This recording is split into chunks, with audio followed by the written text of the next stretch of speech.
married and have lived here ever since. So do you want to share with us your story?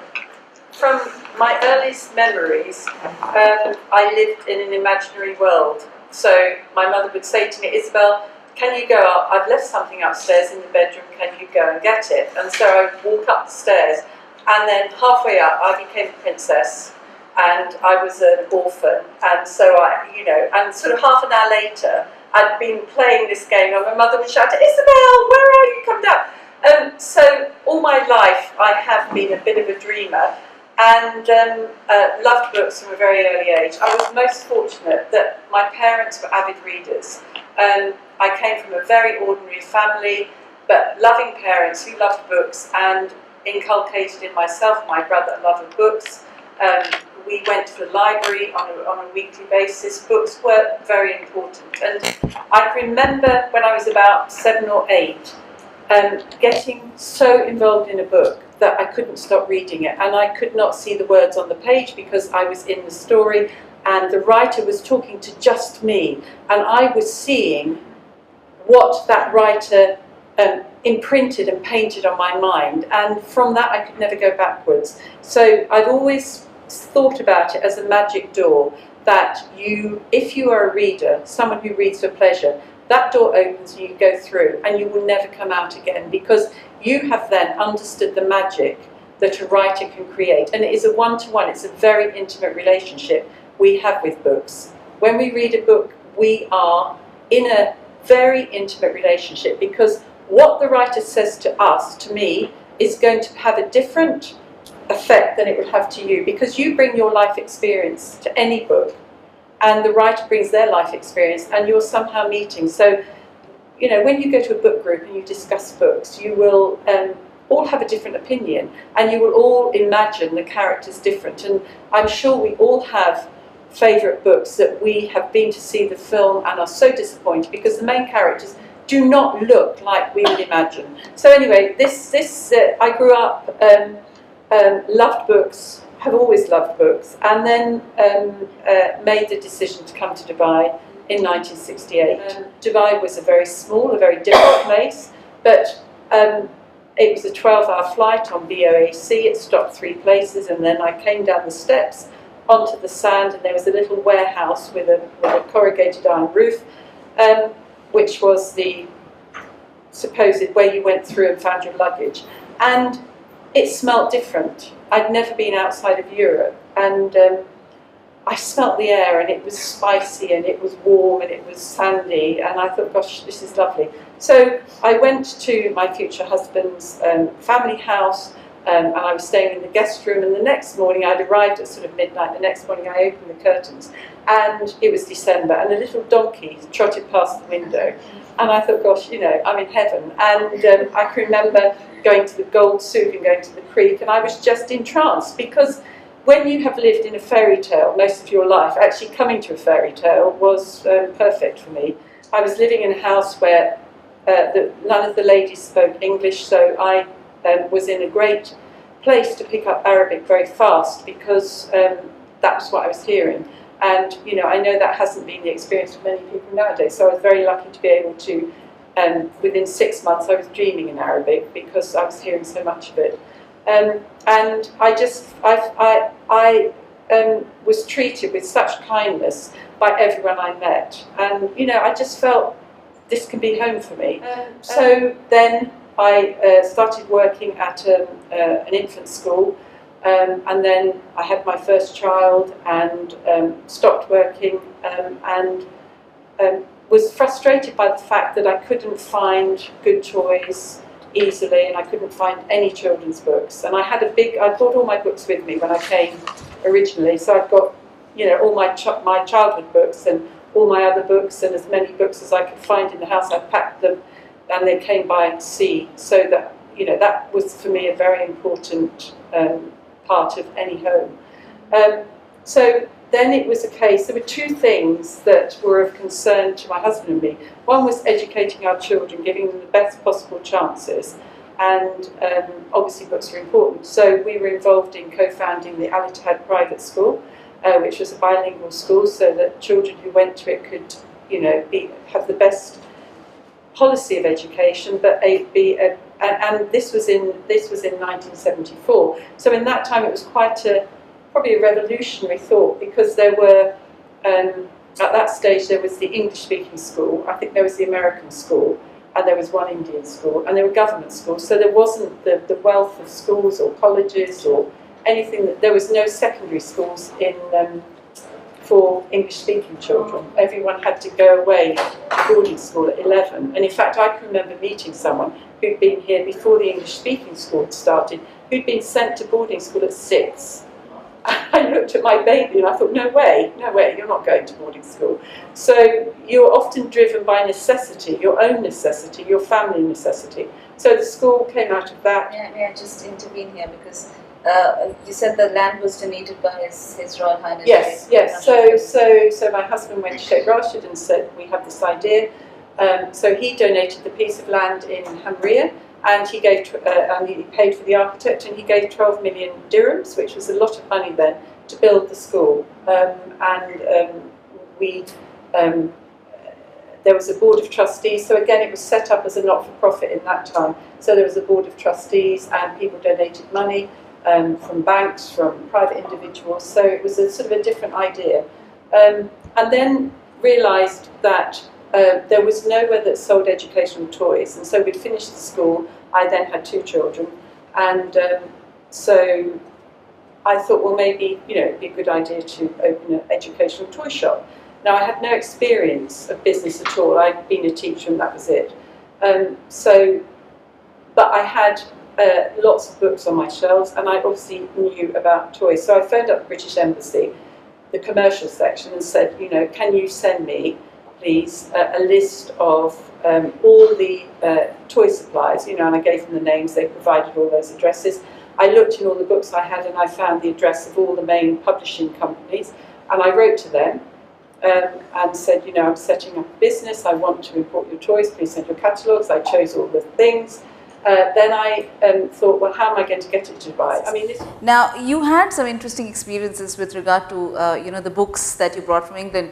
With regard to supply chain and logistics, you said that first it came in a container, and then you moved to air shipments. So yes. How did that happen? I mean, that was quite a trajectory of sorts. We used to have several containers a year, so there was no chance really of having bestsellers, because you just had to sort of stick mainly with classics or new books, but you couldn't move fast to keep up with trends of what was best-selling or what was in demand. Right. But then we moved to air freight. It was getting, because there was so much coming into Dubai, a lot of fresh produce, so we were able to benefit from lower freight rates and started to import. We would still have containers bringing the sort of the bulk of classics that you would always want in a bookshop. But then it was, we were able to tap into what was bestsellers. But we didn't start up as a bookshop, we started up as a toy shop, because I had no experience. And in 1975, shops were very defined by what they sold. So you're a butcher or a baker.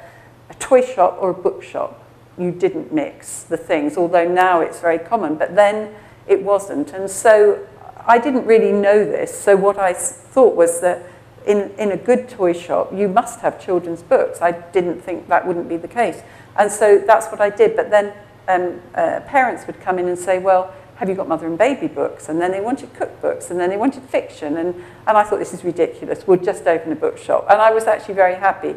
But children's books were at the heart of the toy shop, of the bookshop, because that's where I'd started. And I felt, and I still feel, that that is probably the most important part of any bookshop, because you see the joy in children being let loose in a bookshop or in a library, and having the freedom to choose the sort of books they like, and sitting on the floor, sitting on a beanbag and sort of flicking through the pages and saying, yes, Mum, this is the book I want to take home and read.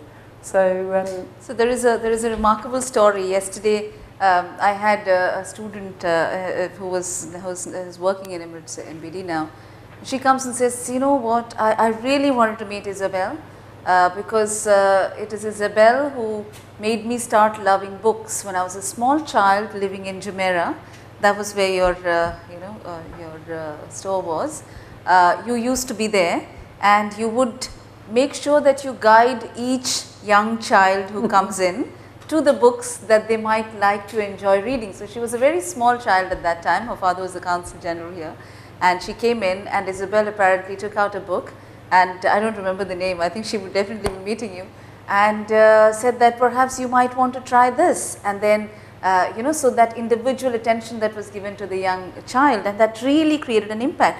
So was that very, where did that, is it because of your own love for reading, and you know, when you stated that reading gives you you know, a space of empowerment, because you can be whoever you want to be if you're reading. So you wanted to inculcate that within the anybody who came in. I just feel that it is our right, it is our duty to get as many children hooked on books, because it has been statistically proven, there has been so much research worldwide about children who read for pleasure on a regular basis will outperform their peers when everything else is equal if they read for pleasure regularly through the rest of their lives, through their careers, through whatever they will do better. Now, as a parent or as a bookseller or as whoever you are, it's not a lot to ask to get children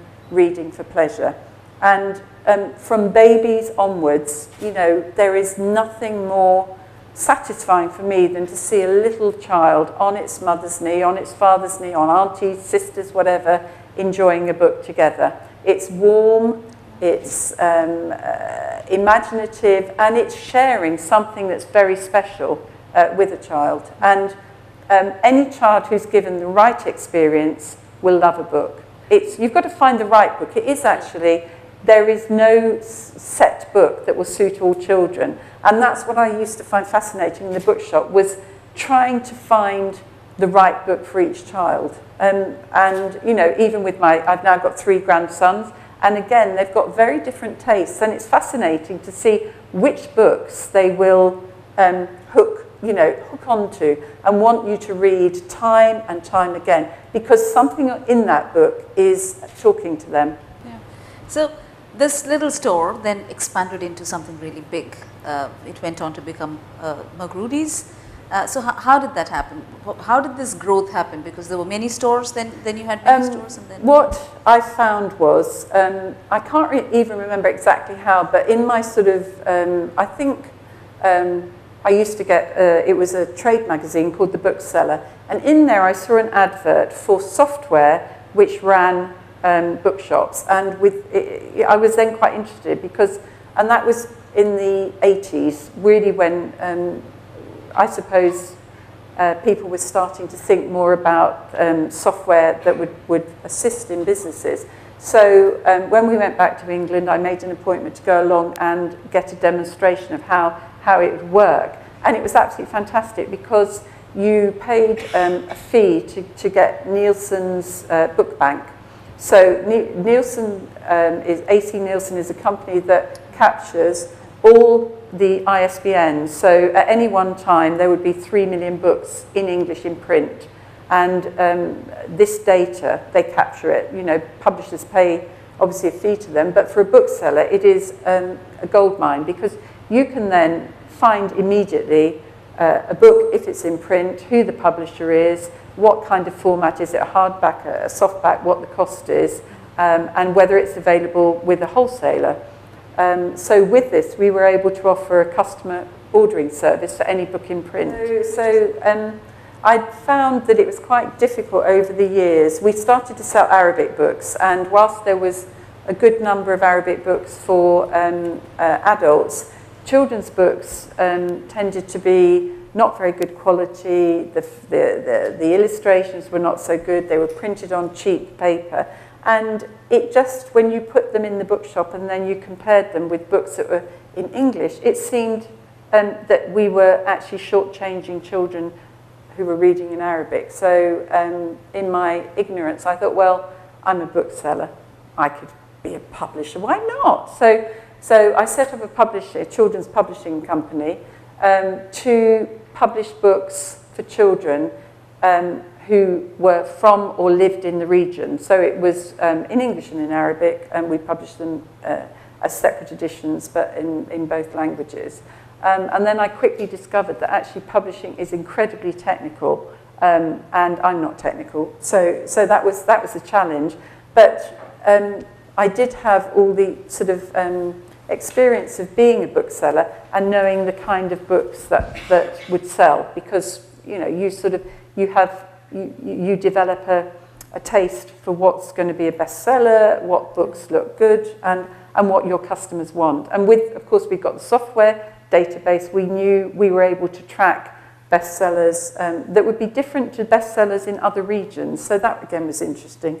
We were able to sort of see which books had been in demand, or that you would get sort of these blips and you'd wonder why, and then you'd find that book groups were doing them and things like that. Yeah, yeah.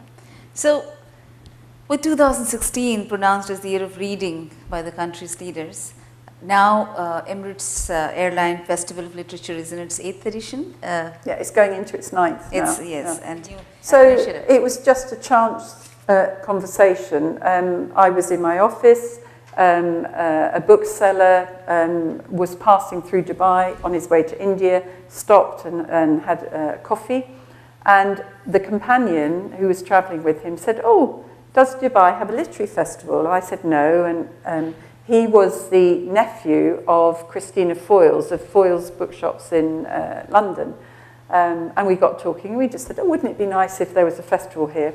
And I went home from the office, and I had a ladies' lunch, and it was artists and writers, and one of the ladies there said, "Gosh, this must have been like the lunches at Christina Foyle, of Foyle's Bookshop." She was legendary for having these lunches every so often. And I said, "Oh, it's really funny you say that, because I've just been with her nephew. He was passing on his way to India, and we were talking about, wouldn't it be great if Dubai had a literary festival?" 2 or 3 days later, I got a letter from her saying, "That was a lovely lunch, thank you, enjoyed meeting all these people. Why don't you pitch this idea to Emirates Airline?" If I hadn't have got that letter, I don't think it would have gone anywhere. That would have potentially been the end of it. But I then had the incentive she was the wife of the vice chairman of Emirates, so I thought if she said, "Why don't you pitch it?" perhaps there was a chance. So I went along and pitched it, and I had never been to a literary festival, so I really only had in my mind what I thought a literary festival should be, which was, in hindsight, I think was a good thing, because I was able to colour it with all the colours of my Dubai experience and what I thought was important. And one of the things that was really important for our literary festival was a children's programme there, that we would put that right at the heart of the festival, that we would have simultaneous translation in every session so that language would never be a barrier between Arabic and English, and that we would have free education days as part of the festival. And I discovered, consequently, that these were unique things that other festivals were not doing. They were doing lots of brilliant things. But had I been to another literary festival, I'm sure I would have thought, "Oh, they know what they're doing, I better do it like that." Mm. So that was, and whilst I'd never been to a literary festival, I did have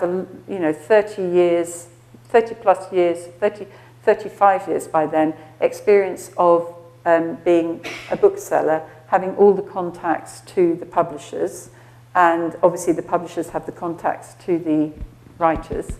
And I also knew what readers were reading, what readers liked, what was popular.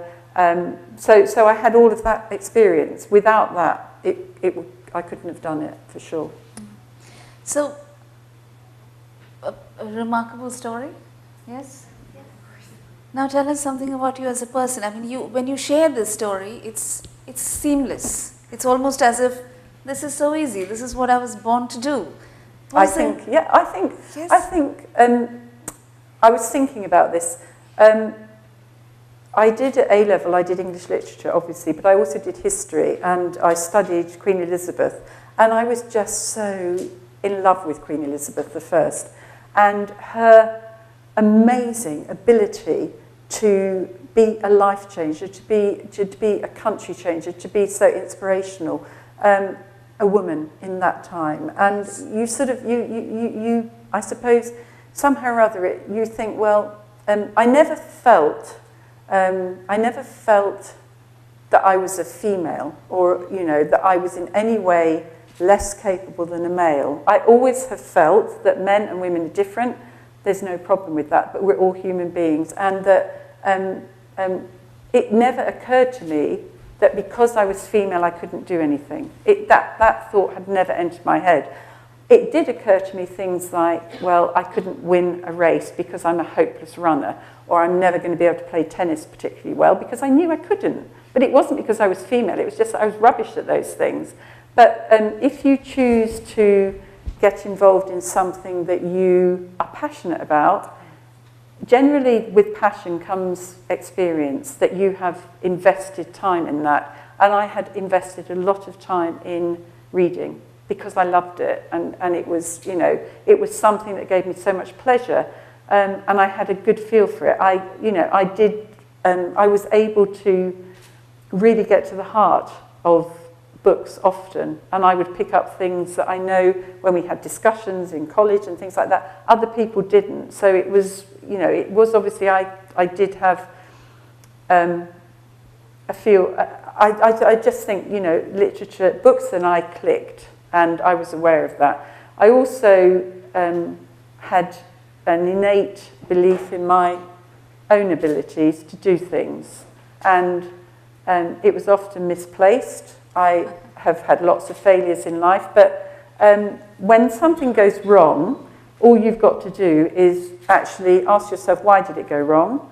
Could you have put it right? Could you have done it better? And then you move on, and you either try it again, or you say, that was... And I'm, you know, perhaps known for spectacular success, but I also am very good at spectacular disasters, so I don't do anything in half measure.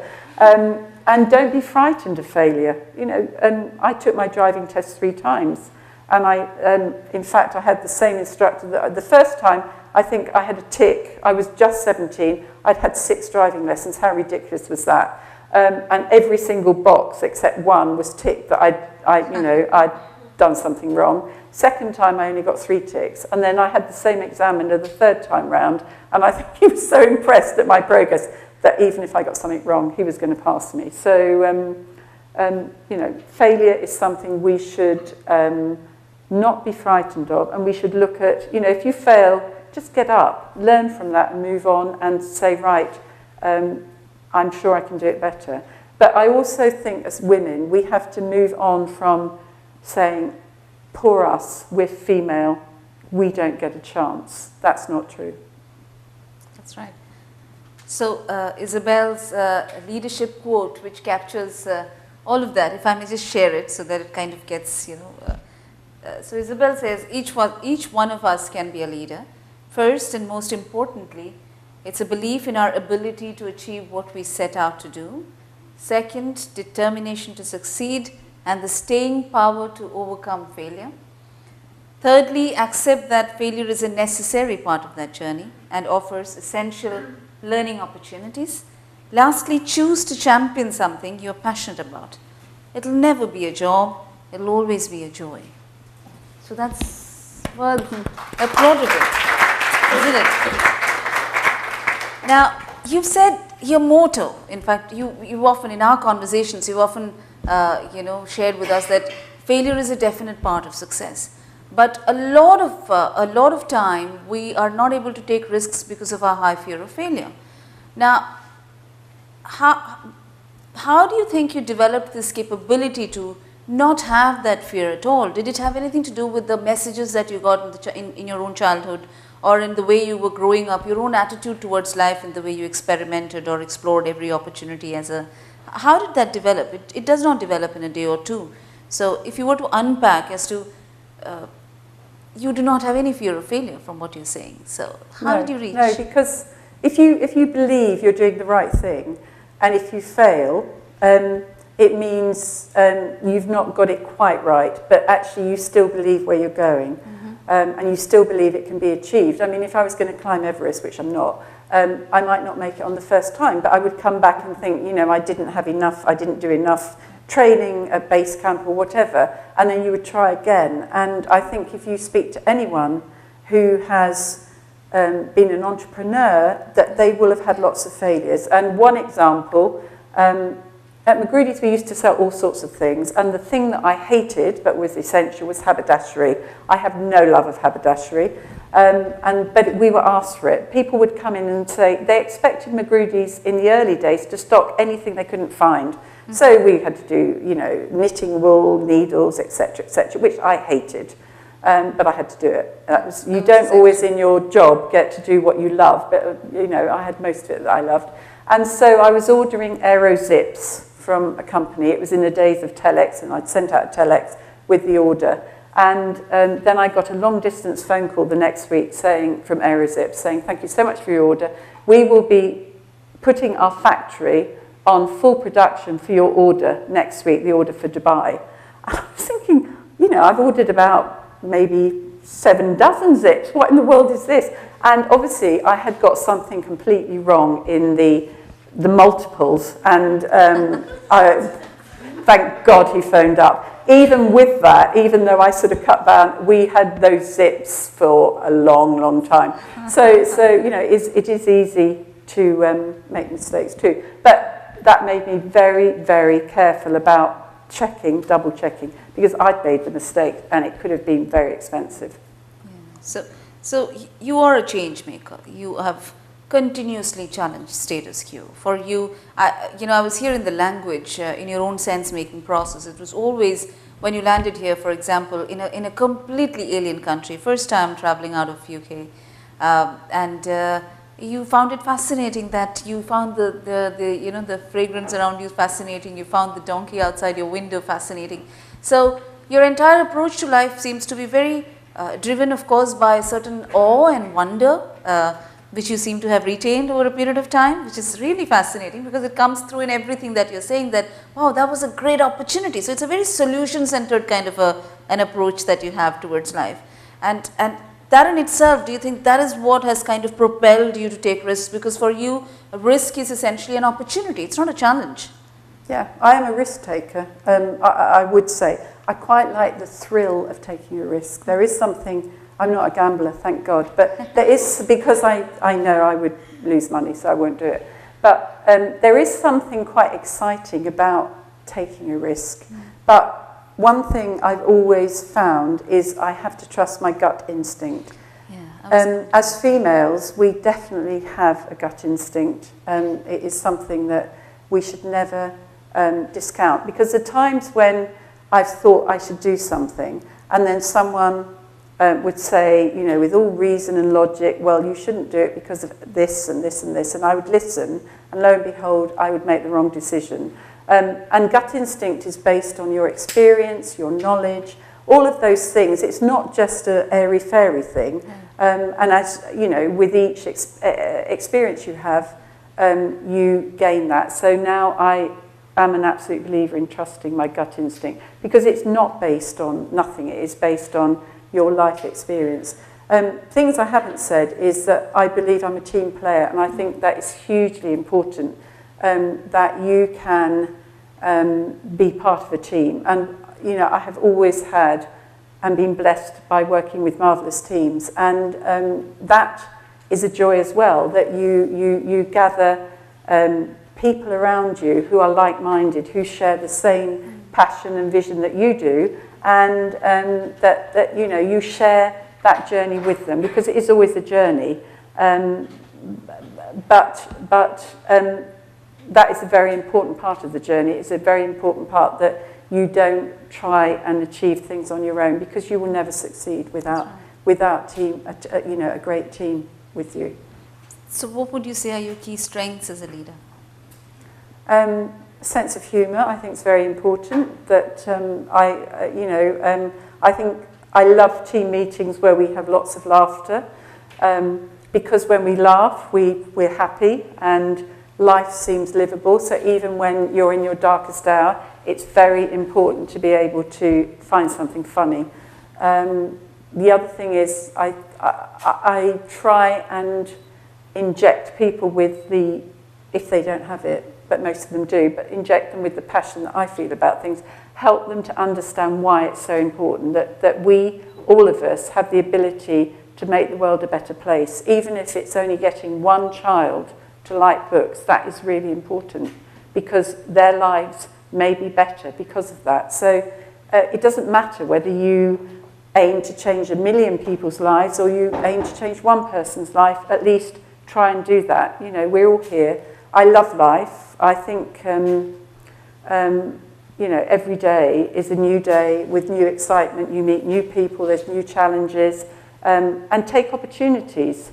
Don't just say, oh, well, I haven't got this, I haven't got that. You know, if an opportunity presents it, just grasp it and try.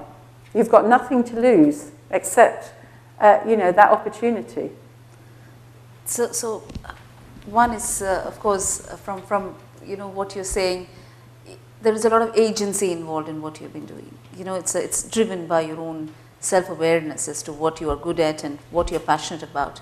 So if you were to give some mentoring here to all the audience here, how do you go about developing leadership capacity? Because you've already stated that leadership does not necessarily have to do with occupying a certain position. It's about creating an impact, you know, in a meaningful fashion. And every one of us have a responsibility, in your view, to create that impact in whatever ways, even if it's just one person whose lives are being changed. But how do you go about developing your leadership capacity? What are your key learnings that people can take away from you? To love others. So, you know, love meeting people, love the opportunities you can find in just, you know, having friendships with people that you meet, exchanging ideas, joining book clubs. Leadership, I don't know what really defines. I think leaders come in all shapes and sizes, and you have to find your own style. Everyone will, you can't fit into a mould. You have to find your way of putting your point across. I do not think that you can be a leader unless you are the hardest working in your team. So, you know, if you expect your team to put in long hours, to go that extra mile, you can't expect it unless you yourself are doing even a bit more. So I think that, you know, then you gain respect because you're not asking anyone to do something you yourself are not doing. So I would say that's really important. And I also believe as a leader you should understand the nuts and bolts of what you're doing. So when I was setting up the business with my husband, I did every bit of it, you know, from ordering to arranging the deliveries to designing how the shop looked to, you know, purchasing the tills. So, you know, understanding each part of it. So not to just come in at the top and think, I don't need to know how it all works. I think it's quite important you do know from the bottom up because then you will understand when things are going wrong. You know, if you've had that experience, you will start to see, my goodness, that can't be right. You will notice it. Mm-hmm. So I think it's important to, you know, it is very good for any entrepreneur to start right at the bottom, to do every sort of, you know, so if you were setting up a restaurant or a cafe, you should be aware how you know, put ingredients together, about all the health and safety. If that is what you want to do, don't just think that you can have an idea, employ people, and it's going to work. Unless you put your own self, your own spirit, your own heart in it, it won't quite be as good as it could be. Mm-hmm. And in your own journey as a businesswoman, as an entrepreneur, as a cultural ambassador, you have, of course, you know, met with so many different people. Now, how would you, for a young person who is starting out, I mean, I see some of my students here, how do you start building those networks? Because I've often seen a lot of young people, they're very reticent and they go about it in a very, it's a mechanical kind of a way where you know, come and you share cards, and that's really not networking, is it? I mean, how do you go about developing sustainable networks over a period of time?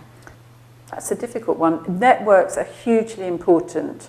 But you can't just say, wake up today and say, I'm going to build my network, because that's not how it happens. Yeah. It is much more about building sustainable friendships. So a lot of friendships are made at the school gate when you've got young children, that you, or you're part of a book group, or mother and toddler groups, or you go to the gym, you know. So there's all these places where there are networks. And I would say in the Middle East, in this region, networks are hugely important because if you look at the local community, it's a small number, but everyone is virtually related to everyone else.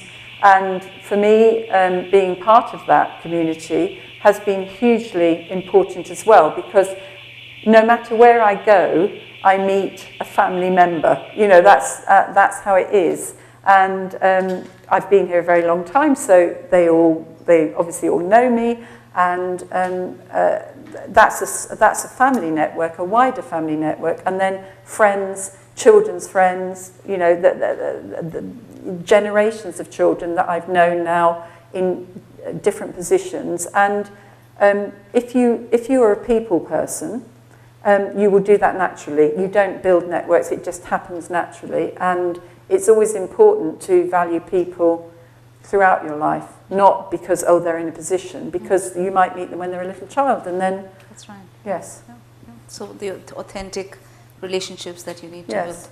Now, when we look at data, Isobel, there is now there is a lot of talk on how do you create gender equity at the workplace, for example. Across the world, when we look at, there was a recent study which found that even in America, out of the public listed companies, there are only 5% women in board positions now, despite being a democratic country for so long.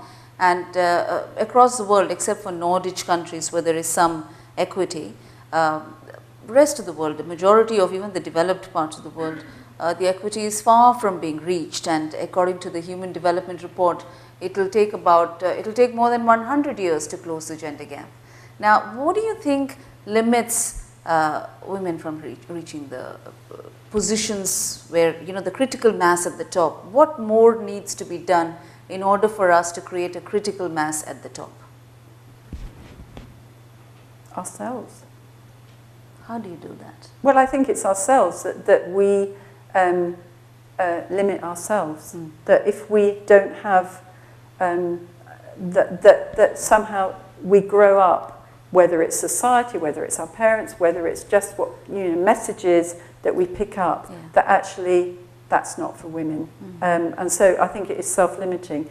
And at the last festival, we had the Canadian astronaut, Chris Hadfield, who was so inspiring. He spoke to nearly 1,000 students.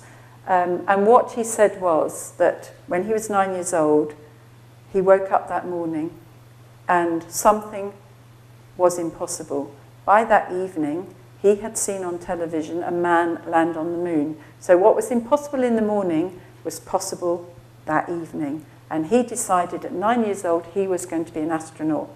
And it took him 21 years, and he got there. And many of the questions that were asked of him after his talk came from girls. They said, how did you manage to achieve what was impossible? And he said, nothing is impossible, you have to believe that.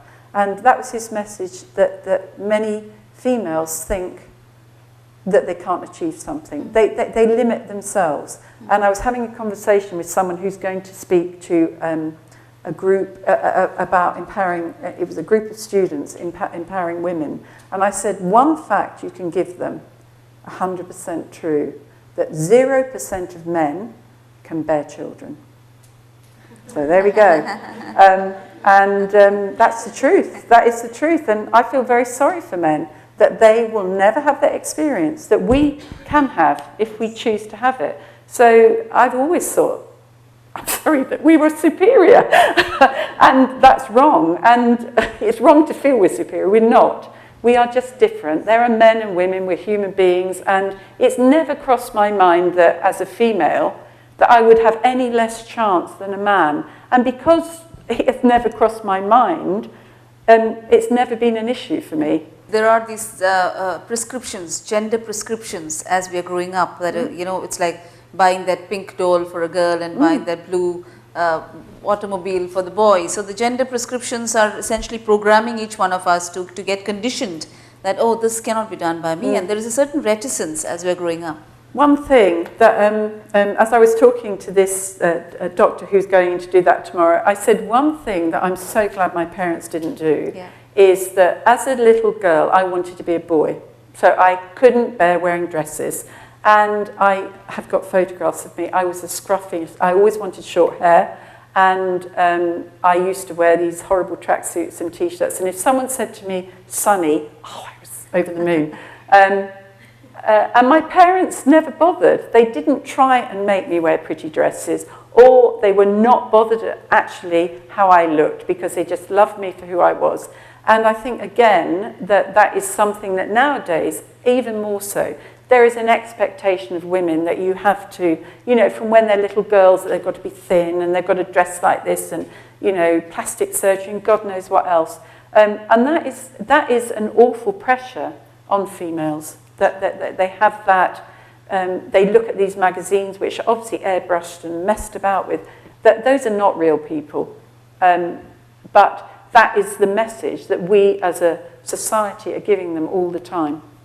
Some spaces are excluded for women, and it is very, very visible, especially in the corporate sector.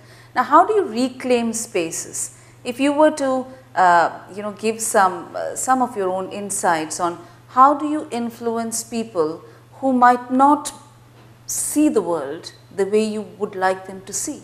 What is a mechanism by which, because at the end of the day, it's all about negotiating, it's all about creating collectives, but then you're also trying to manage the relationships in a way that nobody gets threatened so that we can move forward together. So how would you do that? I think by respecting everyone that you're dealing with. I think respect earns respect. So if you respect people, if you respect, I never really felt I wanted to change anyone. That wasn't part of my thing. But because I was treated with such affection by all my family, by everyone I met, I never faced in any way any type of, oh, you're a woman, therefore you can't do this or you can't do that. So I think we must respect others, and then you gain that respect. And then, you know, through time, people will understand that women are not a threat. You know, why do people exclude women? It's because they want to keep them in a certain area where they can control them, and that they feel there'll be a threat if they let them. Yeah. So if we don't offer that threat, and I don't think a woman should become a man to get sure. the power. And you have built a legacy. You've always wanted to build a legacy. I wanted to always feel that you leave the world slightly better than when you came. I think all of us should try and strive for that. You know, whether we plant a tree, whether we, you know, pass on our recipes, whatever we do. There's so many things that we are all skilled at doing, and just try and make the world a better place. I have we had a conversation just before we started, and while I did say final thoughts, I was just remembering that now what has happened recently is that, and I think post-Thatcher maybe, that the entire education system, even the corporates, we've become highly, you know, drawing from the neoliberal ideology that everything is a means to an end. Knowledge in itself is of value only if it leads to maybe a job or a career. So the cognitive, in other words, has significance only if it adds value to the commercial, if you know what I mean. So, and over a period of time, sometimes educational institutions we are no longer investing in, you know, the arts, the literature, philosophy, some of those value-building streams, because everything is about industry linkages for a job, internships. Let us try and, you know, provide courses which can help them build a career. And it is a very, very means to an end kind of a relationship. So what is the responsibility that you have? So we are moving more and more away from the value-based education of education being an end in itself. But the thing is that literature, all of the literature makes us creative. Yes, so yes. To be an entrepreneur, to yes. be a good business person, yes. if you're not creative, you're not going to have those ideas. You're not going to have those sparks yes. that suddenly occur to you. Why don't we do this? What about this? You know, I mean, we had just one small example. every year at the festival, we used to take the authors out on a trip to the desert, and they would ride camels and do things like that. And every year, I never got to go. And I felt, because I had to stay back at the festival and make sure everything was going. And I thought, you know, the only way I'm ever going to get out to the desert with them is if we do an event, we take the audience out then. And so in the third year, that's what we did. And we started an event in the desert. We drove all the audience there, drove all the authors there. And now we have this unique event, which no other literary festival in the world has, Desert Stanzas, whereby we sit on cushions under the stars, and we have poetry in different languages, and it's magical. But that was a selfish desire that I just wanted to go and have the desert experience with the authors. So what literature, what philosophy, what reading does, wider reading, memoirs. I'm reading at the moment The House in the Sky by Amanda Lindholt. She was held hostage in Somalia for over a year, and she had the most terrible experiences.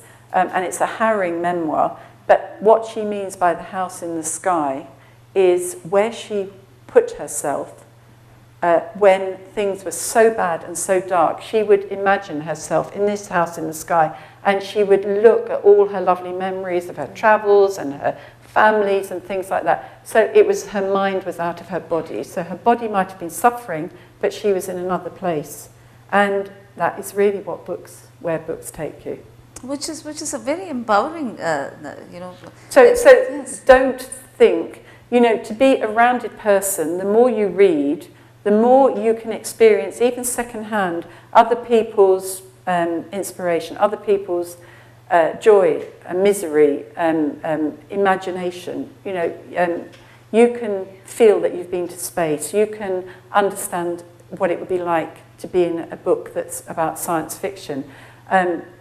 You can read some of the best scientists in the world, and they have written and given you a glimpse of what, you know, their enormous genius is able to show. So I think reading empowers and enriches and gives us that opportunity to be more creative, because we are able to tap into the greatest minds going back across centuries. Mm-hmm. And a woman who has multiple responsibilities at home, who has a career, one of the challenges that people often say, I'm thinking, you know, supposing there is somebody out there who's thinking, but I don't have the time. You don't. You can't have it all. You can't have it all. I was just going to come to that. Can you have it all? Yes. You can't. Yes. You can't have it all. And why should you have it all? Yes. I don't think that's right to think you can have it all. Yes. Life is about making choices, but we have a choice in what we choose we want to do. And I think you, again, should decide what is most important to you. And for me, I have to put always, I would say, the family has to be most important above everything else. So thank you so much for sparing the time. My pleasure. It's been an absolute pleasure. Thank you all for being here. Thank you.